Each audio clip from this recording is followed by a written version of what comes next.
Hi, crafty friends. Are you guys ready for 3 fun Dollar Tree DIY projects? So first up is this candle holder, and we are using one of the plastic ornaments from the Dollar Tree. I love when a season is over or a holiday is over, and we can take some of that stuff to make something completely different. So if you have any of these laying around, this is a great project for those. So I'm just using my little miter box saw here just to kind of trim off that top part of the ornament. And once we get that off, we'll have that little bit of a hole there. So I'm just going to kind of sand it a little bit. It was a little bit rough. I need a new saw. It's not as sharp as it used to be. But I'm just going to just sand all that off because once we paint this, I don't want any of those little kind of jagged edges to be on there. So I'm just kind of taking my time. I'm not pressing super hard. I know it probably looks like I am, but I am not. So then one of the candlesticks from the Dollar Tree, we're going to kind of take this apart. These are just kind of tacked on, so you can just kind of bend it both ways, a little bit here, a little bit there, and then it will just pop off of that. And then we can use the base for another project if we wanted to, however we want. So now I'm going to stuff this ornament. You can see here with some of the floral foam because we want to put that stick part down in there and I want it to hold. There's probably a much better way to do this than how I did it, but it worked, so that's okay. It just took me a little while to get the whole thing stuffed full, so I'm just putting it into that hole. So now what we're going to do is we're going to take some of the ping pong balls from Dollar Tree. We're going to just use the heat gun, or not the heat gun, the glue gun with no glue in it, and just make those holes, slide them right on there, and then we're going to do a couple of coats of black spray paint. So once we do that, we're going to grab out, my favorite, Rub and Buff, and we're going to go over the top of this and just give this like the coolest vibe ever. And then I was like, wait a minute, what candle do I want to put in this? So friends, again, I know I say this a lot when I'm using Rub and Buff, but if you haven't ever used it before for crafting, please do. You are going to love, love, love. It's so easy to work with. It's super messy. So you can see, look at me, I'm wearing my gloves. I'm so proud of myself because I have forgotten that a time or 10. And then I have a huge mess on my hands. So definitely wear gloves if you're going to put it on with your finger like I'm doing here. You can also use paint brushes to put it on with. There's lots of different ways, but for this I was like, let's just use the gloves and just get it all on there. Another great thing about Rub and Buff is it comes in a lot of different gold colors. There's a pewter, there's a black color, there's all sorts of different ones. But look how cool this turned out, friends.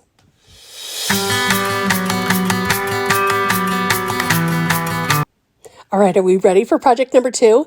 So in the kids section in Dollar Tree, there are these little dominoes. On one side, it's kind of like paper over it, but they're really thin wood. So I thought, oh my gosh, okay, let's cut these all up. It doesn't matter if they don't look good, they don't match. It does not matter because I just want these to look like little thin pieces of wood.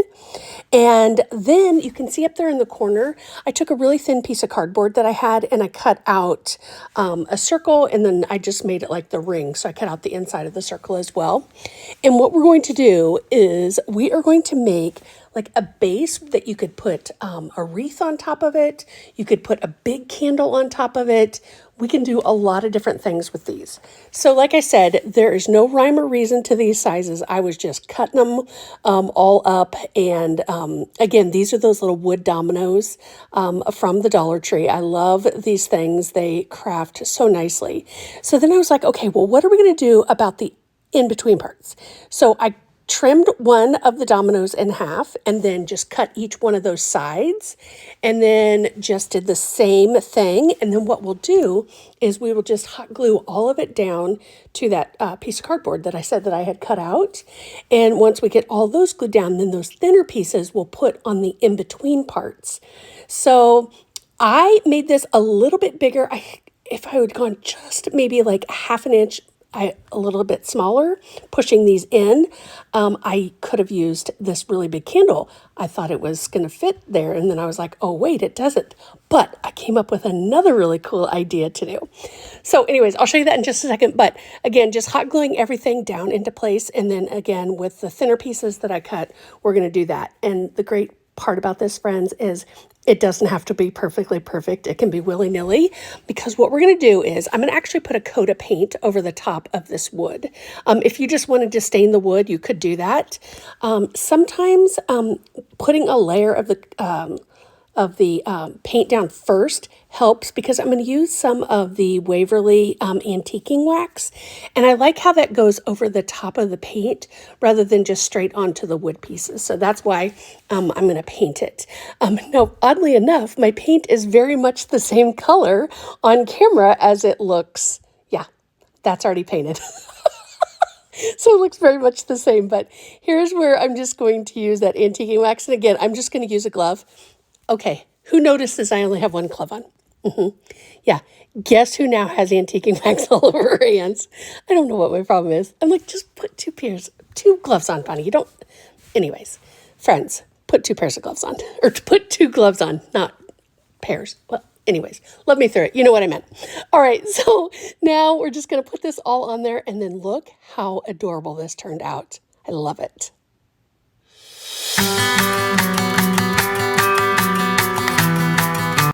All right, and our last project number 3. Have you seen these at Dollar Tree?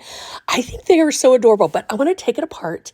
And then I was looking at, I don't remember what catalog I was looking at online, but they had these, like, at the top of hurricanes, these little wooden pieces that sat on top. And I thought, oh my gosh, we're totally doing this with this. So it was already painted up like this, had a little bit of distressing on it. And I thought, you know what? Let's take the antiquing wax. Again, I'm just, look at me. Still with one glove. I don't know what I was thinking, but definitely should have put another one on. But I'm just going to do the same thing with my hand and just kind of go over it. If you didn't want as much as I'm putting on here, you could easily do this with a paintbrush, a sponge, something like that. But again, hello. I got my hands all dirty. I don't know why I put one glove on. It just this makes no sense to me. But anyways, all right, so once we get all of this on, then what we're going to do is we're going to let it dry really, really good.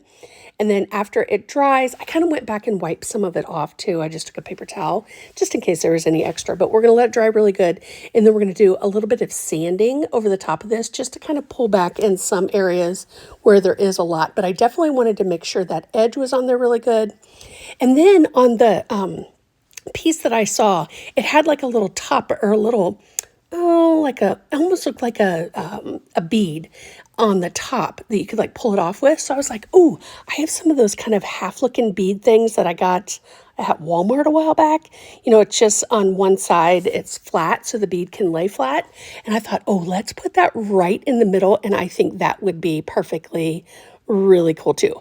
I also thought about, before I got out this antiquing wax, about using some of the rub and buff on this, but I chose not to. I kind of liked how this vibe was, but again, totally up to you. You could just paint this if you wanted to and not do any type of distressing.